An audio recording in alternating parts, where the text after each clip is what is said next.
অষ্টম শ্রেণীর সকল ছাত্রছাত্রীদের ভালোবাসা জানিয়ে আমি শুরু করছি আজকে আমার আলোচ্য কবিতা দাঁড়াও, শক্তি চট্টোপাধ্যায়ের লেখা দাঁড়াও।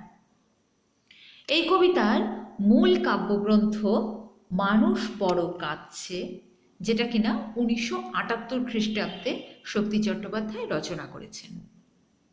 তা কবিতা আলোচনার প্রথমে আমরা লেখক শক্তি চট্টোপাধ্যায় সম্পর্কে একটু জেনে নিই। বাংলা কাব্য সাহিত্যের এক উজ্জ্বল নক্ষত্র শক্তি চট্টোপাধ্যায়। তার জন্ম হয়েছিল 1933 খ্রিস্টাব্দের 25শে নভেম্বর দক্ষিণ 24 পরগনায়। তার মাতার নাম কমলা দেবী এবং পিতা বামানাথ চট্টোপাধ্যায়। মাত্র 4 বছর বয়সেই তার পিতৃবিয়োগ হয়, ফলত তিনি মাতামহের কাছেই কিন্তু লালিত পালিত হন।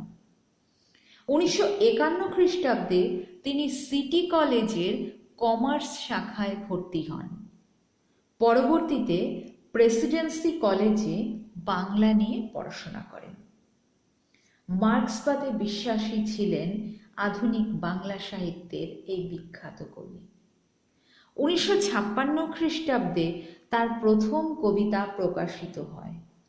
এরপর থেকে তিনি নিয়মিত কৃত্তিবাস পত্রিকার সাথে নিয়োজিত ছিলেন।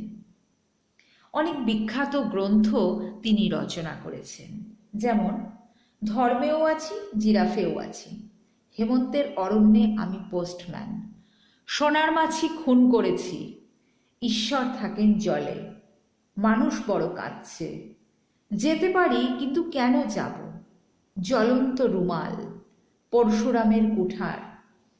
তার প্রায় 4টি কাব্যগ্রন্থে 2500 কবিতা তিনি রচনা করে গেছেন। হ্যাংরি জেনারেশনের কবি হিসেবে তিনি সবচেয়ে কিন্তু বিখ্যাত।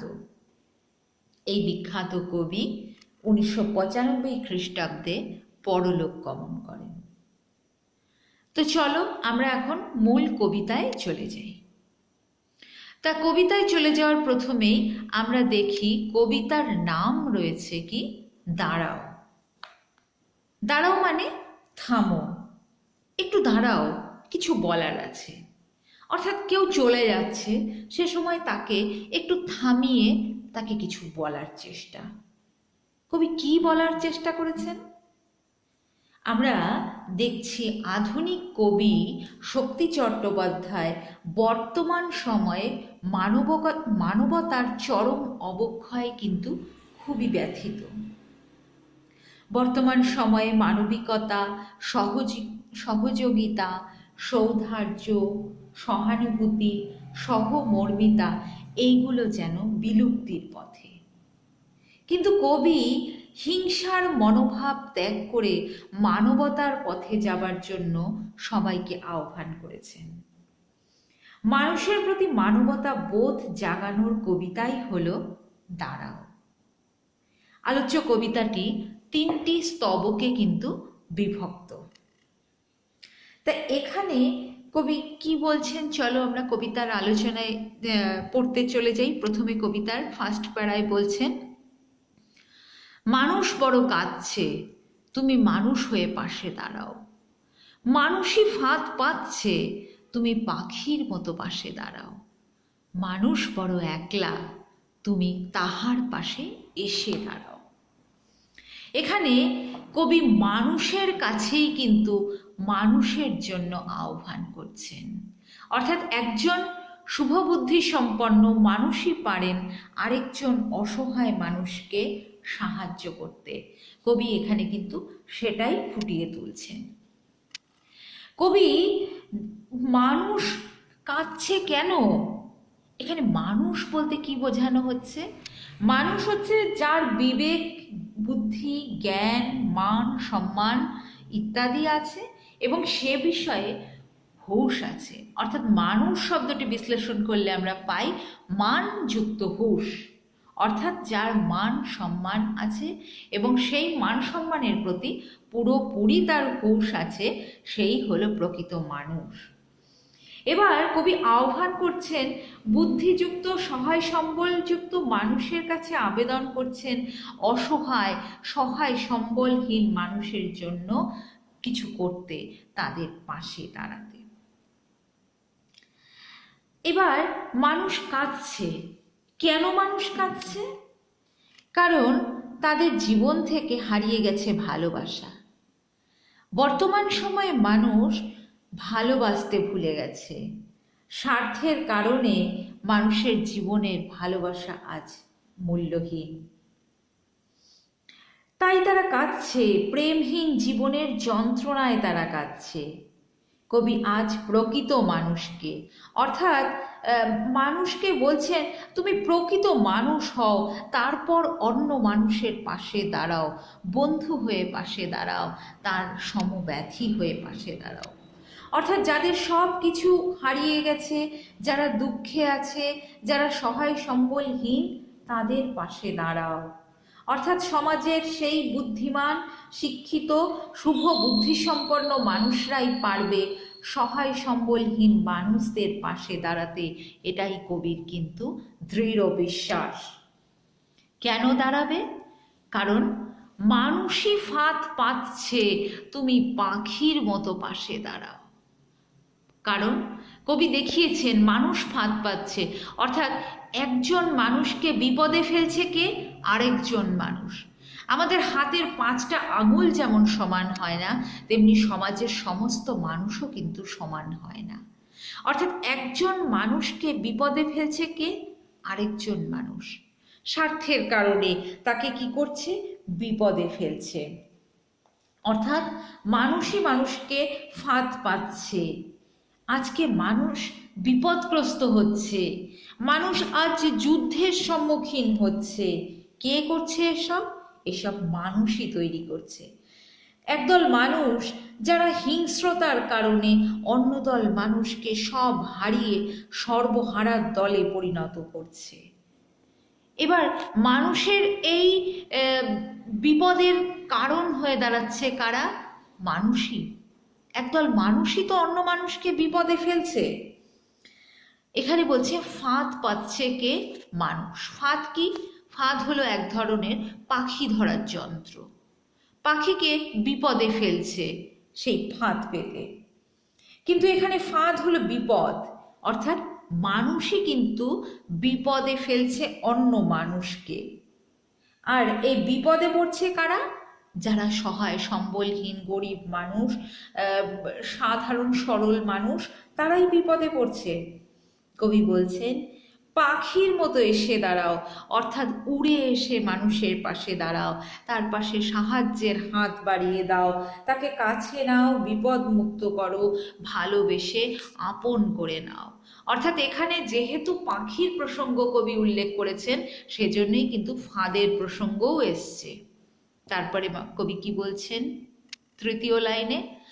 মানুষ বড় একলা, তুমি তাহার পাশে এসে দাঁড়াও। অর্থাৎ যে দুঃখ পেয়েছে, যে বিপদে পড়েছে, তার কাছে কিন্তু কেউ সহজে যায় না, সে একা হয়ে পড়ে। সে তখন মানুষকে পাশে চায়, কিন্তু কাউকে কাছে পায় না। অর্থাৎ আমাদের সমাজে কিন্তু একদল মানুষ আছে যারা সুখের পায়রা। অর্থাৎ অন্য মানুষ যখন কি হচ্ছে, সুখে আছে, তখন তার কাছে প্রচুর মানুষের সমাগম দেখা যায়। কিন্তু যখন মানুষ বিপদে পড়ে, তখন তার কাছে মানুষ কিন্তু আনাগোনা কমিয়ে দেয়। অর্থাৎ বিপদে পড়লেই কিন্তু মানুষকে প্রকৃত চেনা যায়।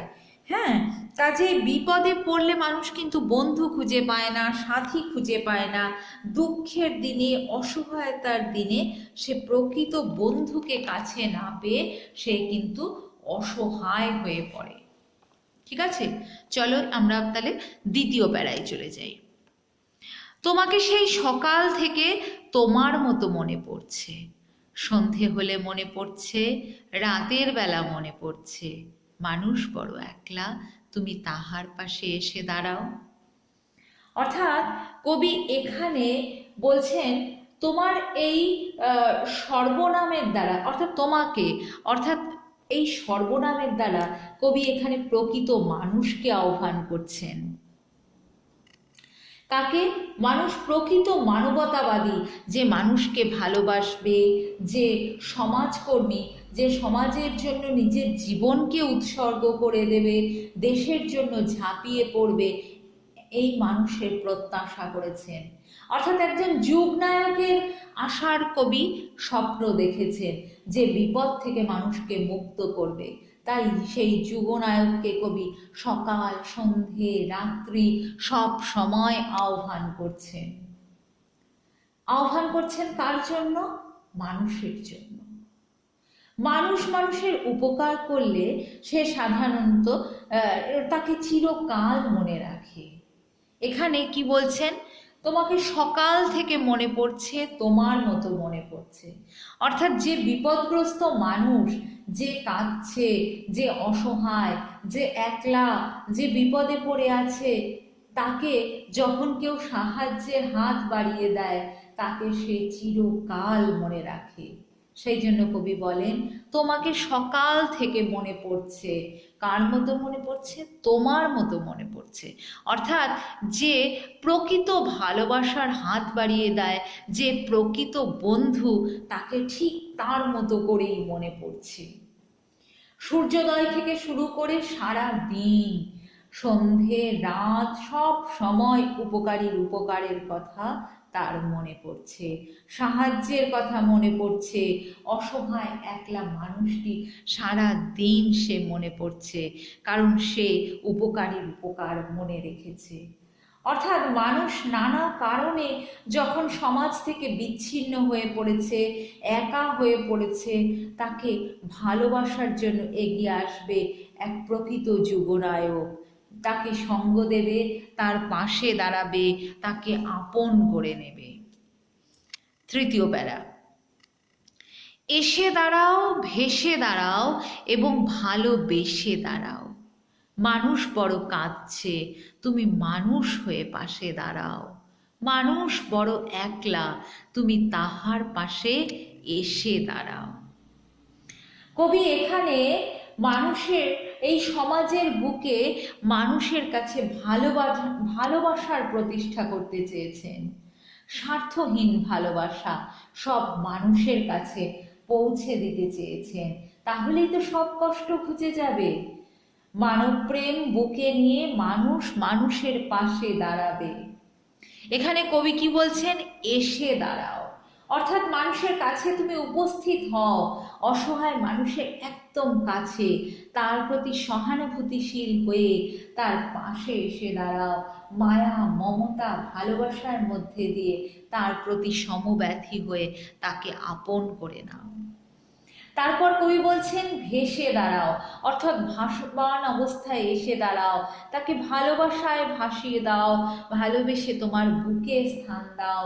প্রেমের মধ্য দিয়ে, ভালোবাসার মধ্য দিয়ে, প্রীতির মধ্য দিয়ে অসহায় মানুষ, একলা মানুষ, যে কিনা বিপদগ্রস্ত হয়ে আছে, মানুষের কাছে এসে দাঁড়াও। মানুষ বড় কাঁদছে, এই অসহায় মানুষ বিপদের দিনে ক্রন্দনের মধ্যে দিয়ে দিনাতিপাত করছে, তুমি মানুষ হয়ে পাশে দাঁড়াও। অর্থাৎ প্রকৃত মানুষ হয়ে তার পাশে এসে দাঁড়াও, সাহায্যের হাত বাড়িয়ে দাও। মানুষ বড় একলা, তুমি তাহার পাশে এসে দাঁড়াও। প্রাকৃতিকভাবেই হোক বা সমাজের স্বার্থান্বেষী মানুষের শোষণের কারণেই হোক, যেভাবেই হোক না কেন, সমাজের নিপীড়নে আজ বড় সে একলা হয়ে পড়ছে। তাই সে কাঁদছে, সে দুঃখ পেয়েছে। সেই ক্রন্দনরত মানুষের পাশে কবি শুভবুদ্ধি সম্পন্ন মানুষদের, সৎ মানুষদের, বিবেক সম্পন্ন মানুষদের আহ্বান করছেন। কবির বিশ্বাস, এই শুভবুদ্ধি সম্পন্ন মানুষ বিশ্বাসের দ্বারা, ভালোবাসার দ্বারা একদিন ভরিয়ে দিতে পারবে সাধারণ মানুষের মনকে, এবং তাদের সমস্ত দুঃখ কষ্ট দূর করে দিতে পারবে। তাই কবি সেই শুভবুদ্ধি সম্পন্ন মানুষকে আহ্বান করেছেন সাধারণ সহায় সম্বলহীন দুঃখী মানুষদের পাশে এসে দাঁড়াতে বলেছেন। কবিতার নামকরণ সব দিক থেকেই সার্থক, এবং আধুনিক কবিতার মধ্যে শক্তি চট্টোপাধ্যায়ের দাঁড়াও কবিতা সব দিক থেকে শ্রেষ্ঠ। আজকে এ পর্যন্তই, দেখা হবে পরের ভিডিওয়ে।